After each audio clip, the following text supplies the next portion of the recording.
ಇದು ಭೈರತಿ ಬಸವರಾಜು ಅವರನ್ನ ರಾಜಕೀಯವಾಗಿ ಮುಗಿಸುವಂತಹ ಷಡ್ಯಂತ್ರ ಅಂತ ಬಿಜೆಪಿ ರಾಜ್ಯಾಧ್ಯಕ್ಷ ವಿಜಯೇಂದ್ರ ಅವರ ಹೇಳಿಕೆ.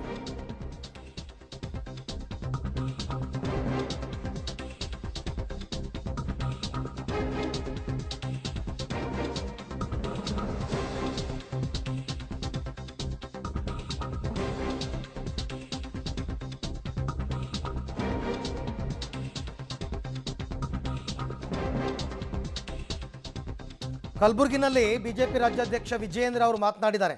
ಇದು ಭೈರತಿ ಬಸವರಾಜು ಅವರನ್ನ ರಾಜಕೀಯವಾಗಿ ಮುಗಿಸುವಂತಹ ಷಡ್ಯಂತ್ರ. ಸರ್ಕಾರ ಬಿಜೆಪಿ ಶಾಸಕರನ್ನ ಬೆದರಿಸೋ ಕೆಲಸ ಮಾಡ್ತಾ ಇದೆ. ನಿರಂತರವಾಗಿ ನಮ್ಮವ್ರನ್ನ ಹೆದರಿಸ್ತಾ ಇದ್ದಾರೆ. ದೂರು ಕೊಟ್ಟವರೇ ನಾನು ಶಾಸಕರ ಹೆಸರು ಹೇಳಿಲ್ಲ ಅಂತಿದ್ದಾರೆ. ಹಾಗಿದ್ರು ಇವರು FIR ಮಾಡಿದ್ದಾರೆ ಅಂತ ವಿಜಯೇಂದ್ರ ಅವರ ಆರೋಪ. ಪಕ್ಷ ಬಿಜೆಪಿ ಶಾಸಕರನ್ನ ಬೆದರಿಸ್ತಕ್ಕಂಥ ಕುತಂತ್ರಗಳು ಬಹಳ 2 ವರ್ಷಗಳಿಂದ ನಿರಂತರ ನಡ್ಕೊಂಡು ಬರ್ತಾ ಇದೆ.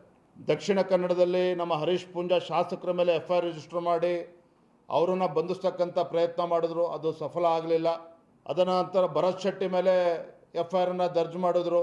ಅದೇ ರೀತಿ ನಮ್ಮ ಬೇರೆ ಬೇರೆ ಶಾಸಕರುಗಳ ಮೇಲೆ ಈ ಥರ FIR ರಿಜಿಸ್ಟರ್ ಮಾಡಿ ಹೆದರಿಸ್ತಕ್ಕಂಥ ಕೆಲಸ ಮಾಡ್ತಾ ಇದ್ದಾರೆ. ಈಗ ಒಬ್ಬ ಹಿಂದುಳಿದ ನಾಯಕ ಮಾಜಿ ಸಚಿವವಾಗಿರ್ತಕ್ಕಂಥ ಭೈರತಿ ಬಸವರಾಜ್ ಅವ್ರನ್ನ ಇವತ್ತು ರಾಜಕೀಯವಾಗಿ ಅವ್ರನ್ನ ಮುಗಿಸ್ಬೇಕು ಅಂತಕ್ಕಂಥ ಷಡ್ಯಂತ್ರವು ಇದ್ರ ಹಿಂದಿದೆ ಅನ್ನೋದು ಅಲ್ಲಲ್ಲೇ ಚರ್ಚೆಗಳು ಕೂಡ ಆಗ್ತಾ ಇದೆ. ಸ್ವತಃ ಭೈರತಿ ಬಸವರಾಜ್ ಅವರು ಕೂಡ ಹೇಳಿಕೆ ನೀಡಿದ್ದಾರೆ, ಇದರಲ್ಲಿ ನಂದು ಏನೂ ಕೂಡ ಪಾತ್ರ ಇಲ್ಲ ಅನ್ನೋದನ್ನು ಸ್ಪಷ್ಟಪಡಿಸಿದ್ದಾರೆ. ರೈಟ್, ಅಲ್ಲಿಗೆ ಬಿಜೆಪಿ ನಾಯಕರೆಲ್ಲರೂ ಕೂಡ ಭೈರತಿ ಬಸವರಾಜ್ ಪರವಾಗಿ ನಿಂತಿದ್ದಾರೆ. ಮತ್ತು ಇದು ರಾಜಕೀಕರಣಗೊಳ್ತಾ ಇದೆ.